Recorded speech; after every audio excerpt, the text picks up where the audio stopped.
Okay, welcome to this video, and right here I'm going to be talking about the Azure backup plan and monitoring tools that I configured for the cloud infrastructure. Now here I am on my Azure portal, and as you can see, these are all restore point collections for all the virtual machines that are in the cloud. um, so for this backup plan, I configured it to be backed up daily at around 2 a.m. That is in the night. So that means that usually there is less traffic and people are not using these virtual machines. There'll be I also configured the seven soft delete to be 7 days. So this means that when something gets deleted by mistake, it can be uh, recovered before the 7 days expire. Now, um, so I'm just gonna click on one of it.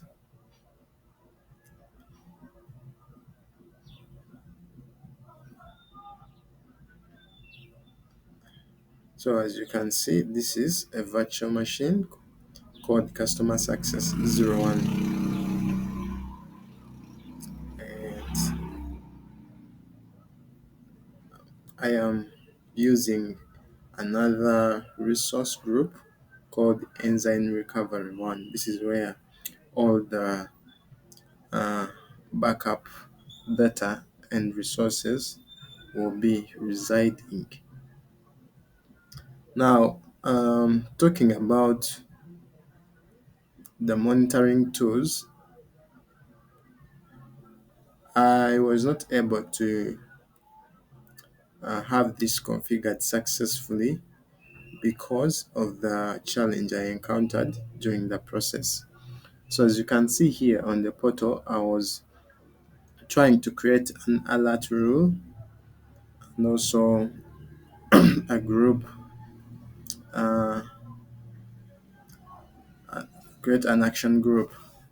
Now, from here you can see that the step under action, which is to uh, have the automation run book if one of the VMs hit or triggered an alert. I'd configured it to have to have an automation run book that will restart the VM, as you can see here. However, I cannot proceed uh, further. I think the issue is probably with my subscription. I've tried several things, but uh, yeah, nothing seems to work. Though if everything was perfect, I would. My plan was to configure uh, an alert rule, configure log analytics, and monitoring, where the alert would be 80% to configure an alert rule where 80% of the memory and CPU usage is reached by the virtual machine. So that means that the alert will go on and send a message to the Azure administrator role. So Azure will send a message to the Azure administrator in charge of monitoring contributor, or with the role of monitoring contributor. So this is how I would do it, but unfortunately, yeah, this is where I hit the wall. I failed to proceed. Thank you very much.